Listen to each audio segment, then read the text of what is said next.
Akwa Ibom state government has approved 1.3 trillion naira for the 2026 budget proposal. Briefing newsmen after the monthly State Executive Council meeting held at the Exco Chambers Government House, Uyo, Commissioner for Budget and Economic Planning, Honorable Linus Khan, noted the budget focuses on expansion and consolidation of ongoing projects in agriculture, rural development, infrastructure, security management, tourism and healthcare, among others. ADBN correspondent Mary Onyemechi completes the report. Following extensive deliberations and review of memos by the Akwa Ibom State Executive Council, several key resolutions were adopted. Notably, the Ministry of Budget and Economic Planning presented the 2026 budget proposal, totaling 1,390 billion naira. This budget comprises 1,039 billion naira for capital expenditures and 354 billion naira for current expenditures. It's just a proposal.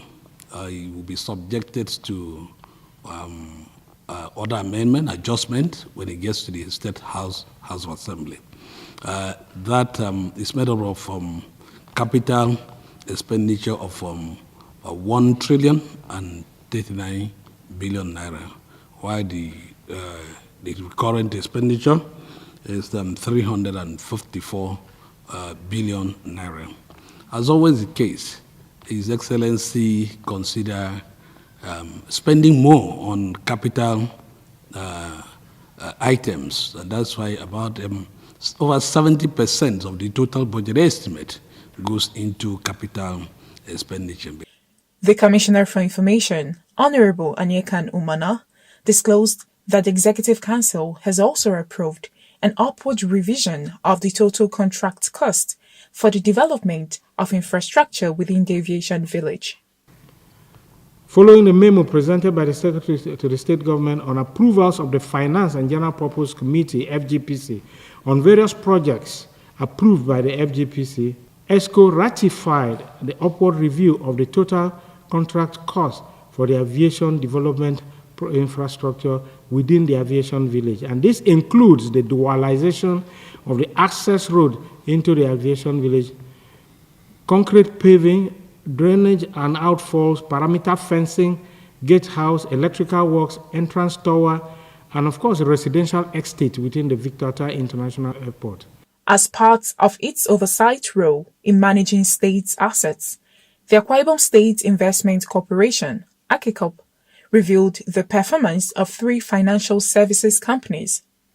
According to AKSG's Managing Director, Pastor Imobasi Jacob, the companies are performing well, with growing assets and consistent dividend payments that are boosting the state's economy.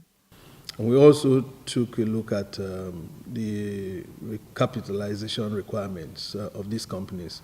These are regulated entities.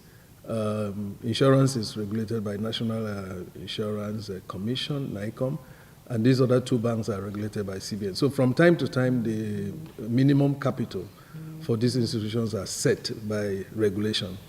And so we are in that season where there is a call for these institutions to increase their capital. The Commissioner for Health, Dr. Ekem John, provided an update on the state of emergency in the health sector, stating that at least 3,500 new healthcare professionals will be recruited and deployed to various health facilities across the state within a month. He assured that efforts are being made to equip state-owned hospitals with state-of-the-art medical facilities to enhance quality healthcare delivery. And we're also going to revitalizing our molecular diagnostic laboratories and our isolation centers. And then we're coming on board is a standard public health lab. This is now a very important issue which is being discussed nationally and indeed globally. WHO is big on it. The Nigerian Center for Disease Control is big on it, and they've released guidelines for emergency preparedness in the health sector. And without your molecular diagnostic laboratory, without your public health laboratory, without your isolation centers, being in place. Amongst other things on the checklist, you would not be deemed to have been prepared. So I'm glad that in a couple of weeks, Akwa Ibom would have all of these. Mary Onyemechi, AIDBN News.